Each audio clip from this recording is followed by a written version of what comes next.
Hello everyone. Today is a little bit of a special video that I'm doing. Since this is my first time using an editing software, I want to make this special. But that's not today's topic. Today I want to talk about the current new generation of consoles, which is everyone's having a hard time getting because fuck those asshole scalpers. Fuck them cunts. And I want to talk about, I want to talk about is because honestly, it's kind of at least shocking to me considering how far we've come in terms of gaming. I mean, during like the 80s and early 90s, we barely the top of the line games were like straight up pure pixel art. Like some games were looked amazing with pixels, but then in just a few years, in just a year or a few years times, we managed to get a 3D. We managed to get full on 3D. And we were stuck with pixel art for for 2 decades or so. For basically 2 decades, 20 years, and all it took was like less than 1/4 of that time to get 3D. And because during the 90s, we already know this. Doom, a game, for example, with the release of games like Doom and various other games like Wolfenstein 3D, it's honestly shocking how quickly we could have gotten 3D if the tech was there, which is what I want to talk about today. With this generation of consoles, I feel like since consoles are slowly becoming almost as powerful as some mainline PCs, they're obviously not going to be even close, but at the same time, we're almost there. Consoles are almost there to gain top of the line when it comes to power. Like, with every single generational leap for consoles, we get a huge leap in power most of the time that rivals current PCs, but then like current PCs, I'm not saying later on, like for example, what the PS5 and Xbox Series X power today is probably going to be even less considering PCs grow extremely quickly. And that's the thing I want to talk about today. Since consoles are getting more powerful, we expect a lot more to come out of it. It's something I've failed to realize now. Like, for example, games like Uncharted 4, Cyberpunk 2077, which has recently got its own update, a bunch of other games that are extremely power heavy are now probably going to be like, what, 60 FPS, 4K on the PS5 and Xbox Series X? That's honestly kind of shocking considering it. Because 8 years ago, we could barely get a game like Dead Rising 3 to work on the Xbox One. And that was considered like a big leap, and still, it's honestly shocking how far we've come in just these years. It's amazing. But I feel like now a lot of gamers are gonna be like, okay then, wait a minute. These console publishers gave us a taste of what that power is like. Now we want more. And considering it, there's basically almost going to be no excuse for devs to not try to optimize their game 60 FPS because now 60 FPS is now the standard for consoles. They want it to be the standard now. That's probably what it's going to be. And with things like the PS5 being promoted with 120 FPS, you better goddamn expect for us to have 60 FPS as a standard. Because gone is 30 FPS. And slowly but surely, we're getting a taste of what it's like, how it is for PC players. You know, people who have like the high-end rigs and all that shit and makes it look so smooth.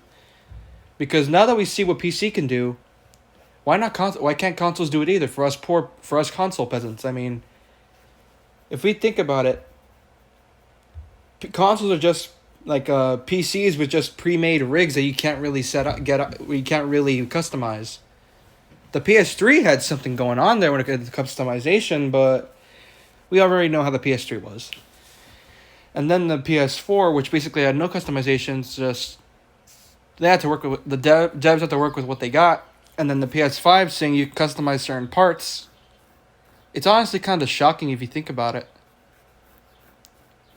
Because now we reach that point in time where with the more power we have, devs have more breathing room to optimize the game, but at the same time, AAA is gonna have a harder time because with this increase in power, with with with with this increase in power, it means increase in budget, increase in graphics, increase in everything. Because we ain't gonna the standards now. Yeah, they're good. Yeah, they're great. Like I mean, Last of Us Part Two looks amazing on a PS4. Imagine if on PC. It looks already this good on a PS4. Imagine on PC or higher end consoles later on this generation. And PS5 has PS4 backwards compatibility. So these types of games are gonna want to be the norm now. Games that look almost realistic are gonna want to be. People are gonna want that to be the norm. Considering that, and devs are gonna have a harder time, and games with annual releases are gonna have an even much harder time, considering what's going on. Here's the thing: the lockdown has been like I think taken out down in Texas, so I think we're good. But at the same time,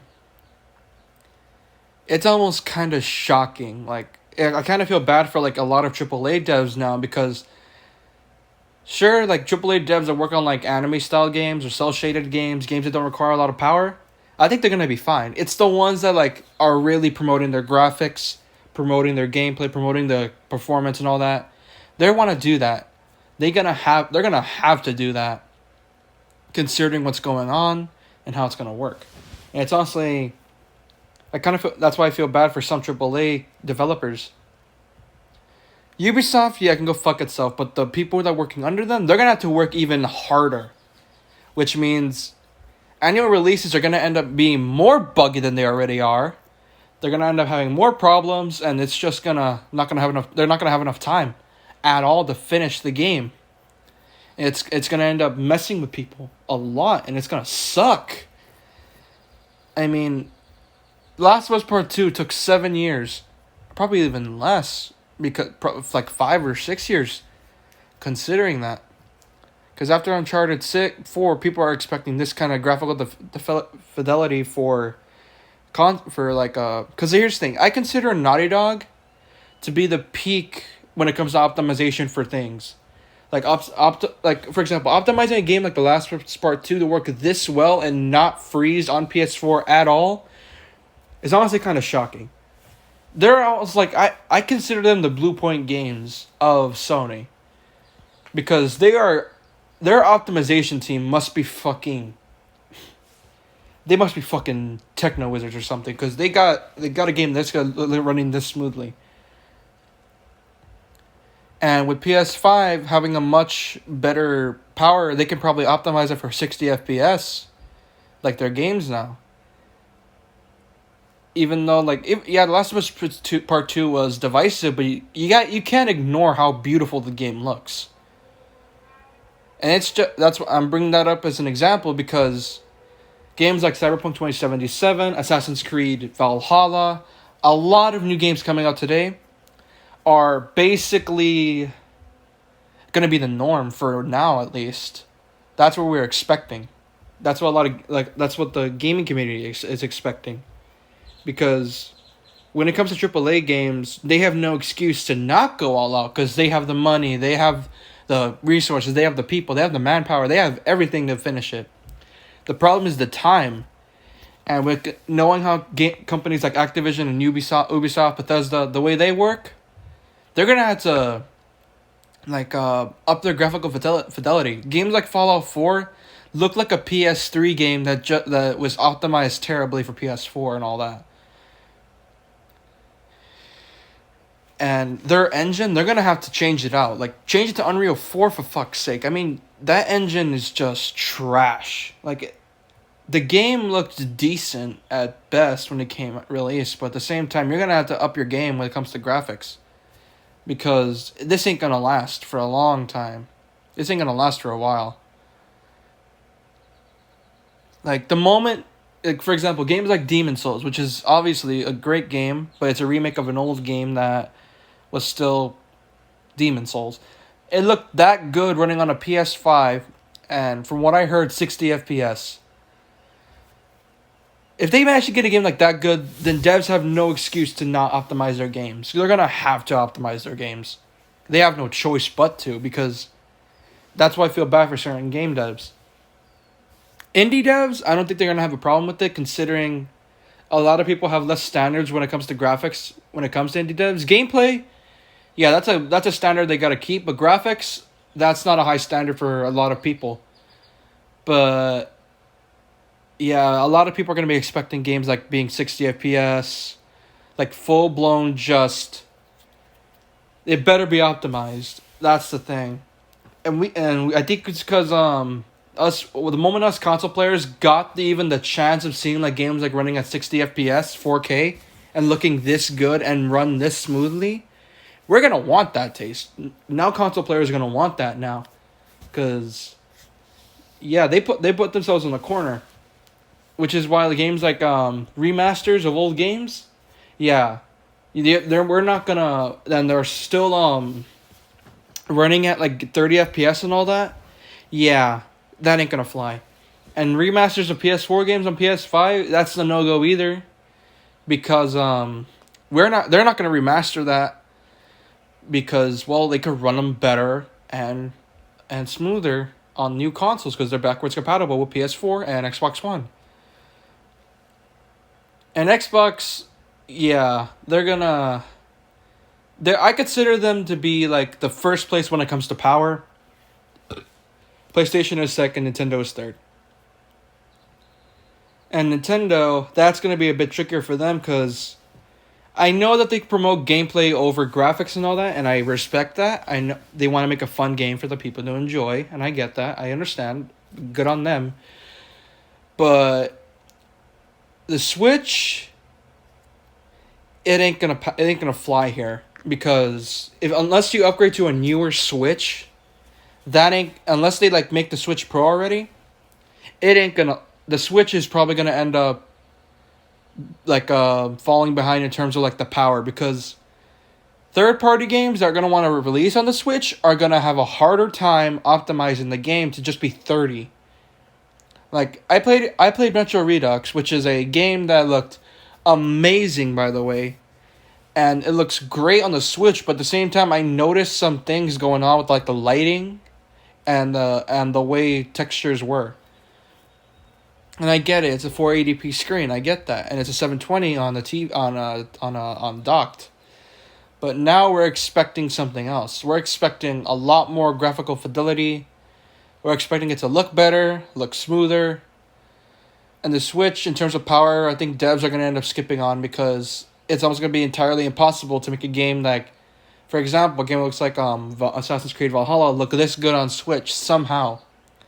And it'll basically just be become something just for remasters of old games at some point.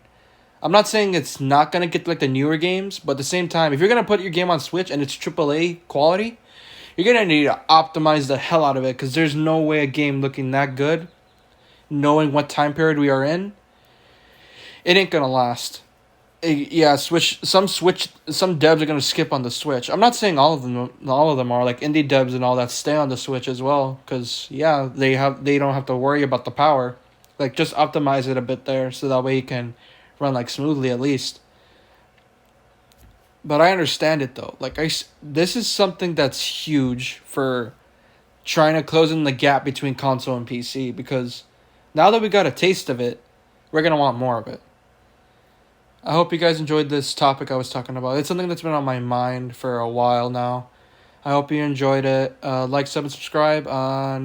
Check out my previous content. It's cringe, but I don't care. Watch it. And hope to see you all soon.